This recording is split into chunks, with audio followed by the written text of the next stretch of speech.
বেশিরভাগ দেশের অবস্থান উত্তর গোলার্ধে। সেখানে এখন চলছে গ্রীষ্মকাল, আর বৈশ্বিক উষ্ণতার কারণে অনেক দেশে চলছে টানা তাপপ্রবাহ, ঝরছে প্রাণ, বেড়েছে নানা রোগের প্রকোপ। এ সময়ে কোথায় কেমন তাপপ্রবাহ চলছে তার বিস্তারিত রিপোর্টে।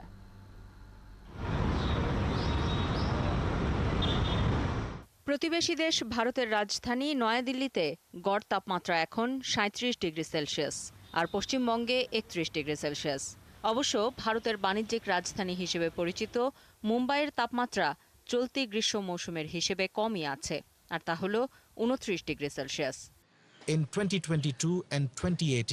পাশের দেশ পাকিস্তানের রাজধানী ইসলামাবাদের তাপমাত্রা এখন ৩৮ ডিগ্রি সেলসিয়াস। দেশটির প্রধান বন্দর শহর করাচির তাপমাত্রা ৩৬ ডিগ্রি। এই সময়ে মধ্যপ্রাচ্যের অবস্থাই সবচেয়ে শোচনীয়। সৌদি আরবের তাপমাত্রা বিভিন্ন এলাকায় ৩৭ থেকে ৪৫ ডিগ্রি সেলসিয়াসের মধ্যে ওঠানামা করছে। রাজধানী রিয়াদ ও আশপাশের এলাকায় তাপমাত্রা এখন ৪২ থেকে ৪৫ ডিগ্রির মধ্যে।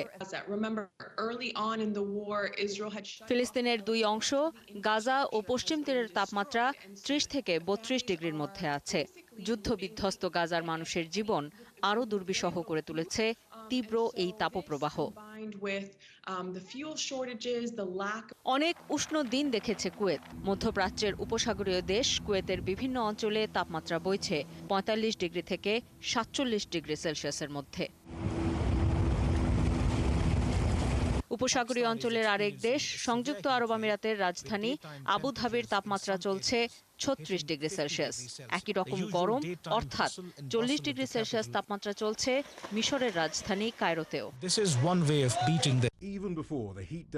এশিয়ার অন্যান্য দেশে তাপমাত্রা ৩০ ডিগ্রি সেলসিয়াসের মধ্যে থাকলেও মরুভূমির গরম পড়েছে যুক্তরাষ্ট্রে। তীব্র তাপপ্রবাহে পুড়ছে ইউরোপের বিভিন্ন দেশও। বিজ্ঞানীরা বলছেন, বৈশ্বিক উষ্ণায়নের প্রভাবেই অসহনীয় গরম ভোগ করছেন সারা বিশ্বের মানুষ। আর ২০৫০ সালের মধ্যে ঘরের বাইরে কাজ করাই অসম্ভব হবে বলেও ভবিষ্যৎবাণী করেছেন তারা। আফসানা শাওন, একাত্তর। গাজা ইসরায়েলি সেনাবাহিনীর চলমান হামলায় ২৪ ঘন্টায় অন্তত ২৮ জন নিহত হয়েছে এবং আহত হয়েছে আর অন্তত ৬৬ ফিলিস্তিনি।